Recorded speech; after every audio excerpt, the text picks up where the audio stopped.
Stephanie, did you have any scary encounters when you were in Cambodia? Well, shooting in Cambodia is always a little bit scary because things just are a little bit more dangerous there in general. But on our first shoot out there, we were just at the island with Paul, and Matt was there, and it was getting late in the night, and Paul had been looking to see if there were trawlers around, and there weren't any. And then all of a sudden, he hears one coming in. He can hear the engine from like miles away. And everyone gets their stuff together, and we get on one of his boats. And then we start going out. It's the middle of the night. There's not much light out at all. And then we go to one place, and one boat is fine. They were fine.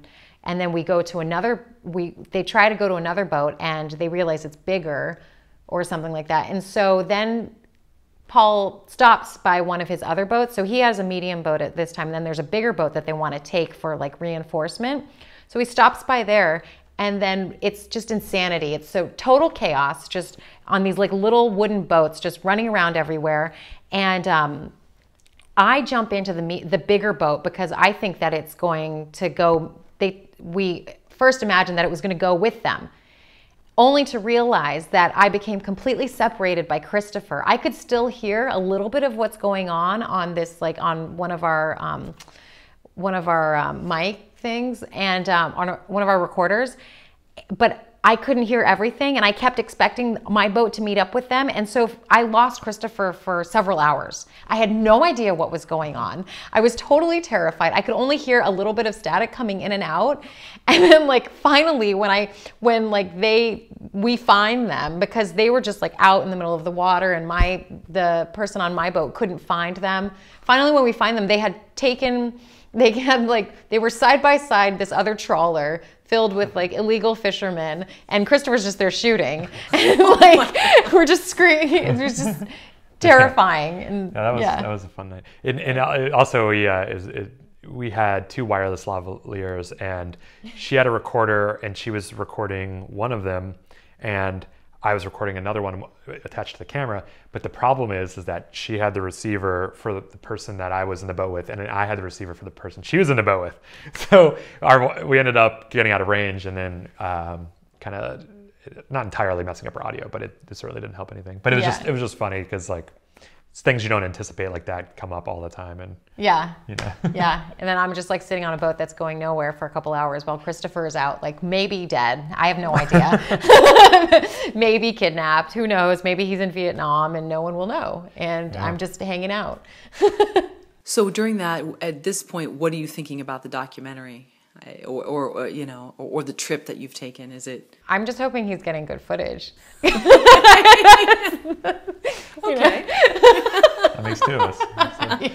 Yeah. Which segues into another issue, and that is when you get something that maybe needs to be ramped up a little bit. Maybe not every experience is going to be. Can I add something to the last sure. question? Yeah, go for it. I don't mean to interrupt. No. Let's. Yeah. One thing I'd like to point out though is that it's easy to sit here in our house in LA and talk about the danger we had out there, but these people do this every day, and they're Paul and his family who live on the island. They have to commute to the mainland, and just not too long ago, his family was coming back from the mainland, and Paul wasn't on the boat, and they got surrounded by a whole fleet of electric trawlers, and they were throwing things at him, and it actually hurt his wife. And had they caught him, there's no telling what they could have or would have done to them. And so this is like a current, like a continuous threat that Paul deals with, but also just other fishermen and other Cambodians in the area. So this is like, so when I was down there and, you're seeing these things happen, and it's a bit of privilege to say, I don't want to participate in this, So I figured it's sort of my responsibility to like make sure to film it. And as Matt in our film, the original conflict you cited that you see a little bit of in the Kickstarter video, when we were filming that, I interviewed Matt afterwards, and he was basically like, part of me wanted to run to the back of the boat and hide. He's like, but part of me came out there to see this, so I'm gonna see it. And he and I think that sums it up pretty well. It's like, you know, if we're really going to do this, it's like we have a responsibility in a way to our subjects to actually stay there and film, you know, to an extent. You know, you obviously, you're not going to like commit suicide, you know, and like jump in front of a bullet because you have, but you do have a responsibility to bear witness to these things because these people can't escape it. Mm-hmm. To document it. Yeah. Which leads us back to something we were talking about a little bit earlier, and that is just the truth of a scene and keeping that, you know, within the framework of the documentary and not skewing it. I mean, I figure if that was something you wanted, you'd be in reality TV and you'd be able to script it and make it. I mean, there is some, you know, there's a 3-act structure of shorts to documentaries, but how are you staying and creating a story but also keeping it true? That's what I mean to say. Yeah, I think we talk a lot about our responsibility to our subjects, and I think that is a very solemn and heavy responsibility. But you also have a responsibility to a couple other things, you know, the truth, and also your audience.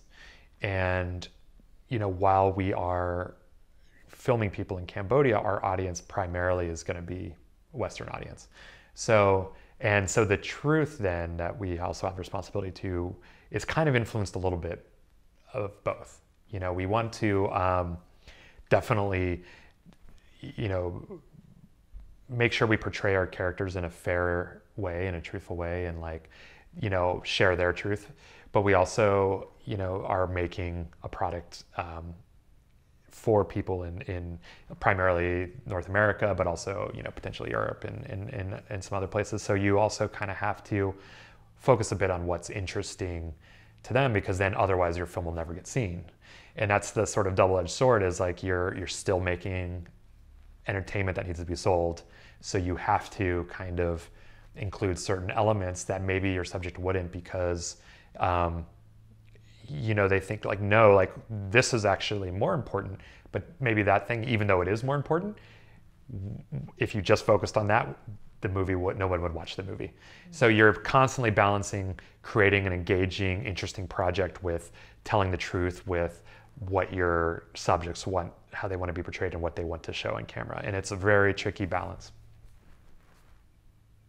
Yeah. Yeah, no, I mean, that sums it up. It's true.